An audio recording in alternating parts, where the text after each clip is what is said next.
Assalamualaikum warahmatullahi wabarakatuh. Perkenalkan, nama saya Sulistyo Winanda, NIM 2306124 dari kelas peternakan A, Stambuk 20. Dan saya adalah mahasiswa peternakan Universitas Sumatera Utara. Pada pertemuan kita kali ini, saya akan menampilkan video yang menjelaskan tentang review beberapa materi yang telah diajarkan oleh dosen pengampu saya, yaitu Ibu Tati Pidianasari SPT MP.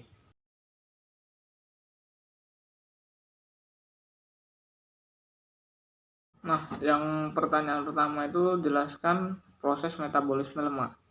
Seperti yang kita tahu, metabolisme lemak itu adalah pemecahan asam lemak untuk menghasilkan energi atau digunakan sebagai cadangan energi di dalam tubuh. Nah, proses metabolisme lemak itu terjadi di dalam usus yang dibantu dengan enzim lipase yang dihasilkan di dalam usus. Nah, ketika makanan kita masuk ke dalam usus, maka usus akan berkontraksi ataupun merangsang keluarnya hormon keleostokinin. Hormon ini berfungsi untuk merangsang kantung empedu berkontraksi dan menghasilkan cairan empedu. Cairan empedu yang mengandung garam akan berfungsi untuk mengemulsikan lemak menjadi butiran lemak yang lebih kecil lagi. Ukuran lemak yang lebih kecil akan mempermudah hidrolisis lemak yang akan diproses oleh lipase yang diproduksi di dalam usus. Seperti yang kita tahu, proses metabolisme lemak 2 kali lebih sulit daripada metabolisme karbohidrat. Di pertanyaan kedua, jelaskan proses pencernaan, penyerapan, dan transport lemak. Nah, dalam proses metabolisme lipid itu, pencernaan adalah pemegang peran penting dalam mengubah ataupun memecah trigliseral menjadi monogliseral, atau mengubah unit menjadi lebih kecil lagi dengan bantuan enzim lipase. Namun enzim lipase ini kurang memiliki peran penting di dalam lambung kecuali jika ada gangguan dalam pankreas. Nah, untuk proses pencernaan itu pertama-tama dimasukkan ke dalam mulut proses kimiawi yang disebut lipase lingual. Makanan yang mengandung kolesterol akan tetap utuh sampai ke dalam epitel usus halus. Kemudian lemak akan masuk ke lambung.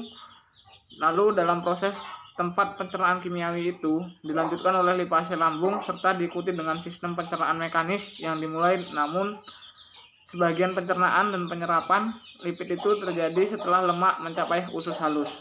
Dikelompokkan lipase pankreas dan lipase yang tergantung pada garam empedu itu disekresikan ke usus halus untuk membantu proses pemecahan trigliserida.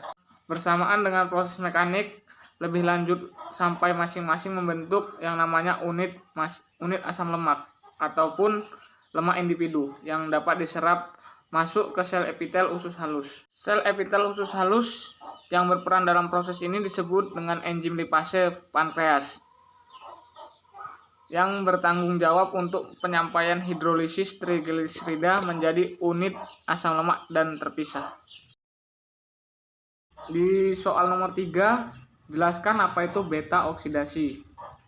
Beta oksidasi itu merupakan proses kimiawi yang mengubah asam lemak menjadi adenosin trifosfat atau bisa disebut ATP. Nah, contoh dari beta oksidasi ini adalah hidrolisis lemak. Nah, di soal yang keempat, jelaskan 4 proses oksidasi. Yang pertama itu ada dehidrogenase. Pada tahap dehidrogenase ini akan dibantu oleh asetil koenzim A dehidrogenase dan akan membentuk ikatan rangkap C1 dan C2.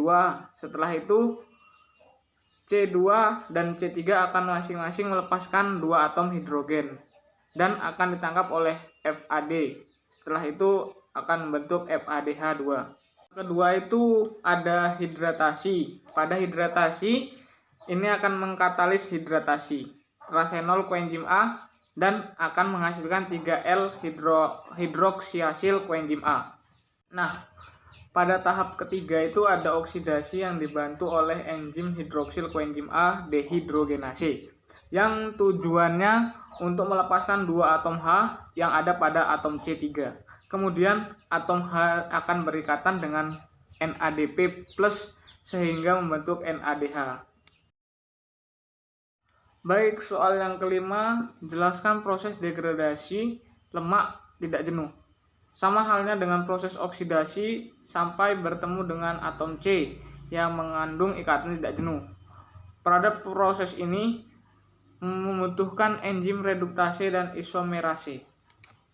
Reduktase bekerja pada ikatan rangkap lebih dari satu kali sampai tinggal hanya satu ikatan rangkap, dan selanjutnya isomerase merubah konfigurasi menjadi transkrip, kemudian oksidasi berlangsung kembali. Nah, di soal ke-6 ini saya akan menjelaskan pengertian dari lipolisis, lipogenesis, ketogenesis, dan eksterifikasi. Lipolisis adalah suatu proses atau serangkaian reaksi kimia yang terjadi di dalam tubuh di mana lipid akan pecah menjadi gliserol dan asam lemak bebas. Lipogenesis. Lipogenesis adalah merupakan proses metabolisme yang dimana asetil koenzim A akan diubah menjadi trigliserida untuk disimpan di dalam lemak. Ketogenesis adalah pembentukan keton dari proses gluconeogenesis yang terjadi di dalam hepar atau hati. Dan yang terakhir adalah esterifikasi. Esterifikasi itu adalah proses pembentukan ester yang tergantung asam karboksilat dan alkohol yang digunakan. Sekian video dari saya, kurang lebihnya saya mohon maaf. Wabillahi taufiq wal hidayah. Wassalamualaikum warahmatullahi wabarakatuh.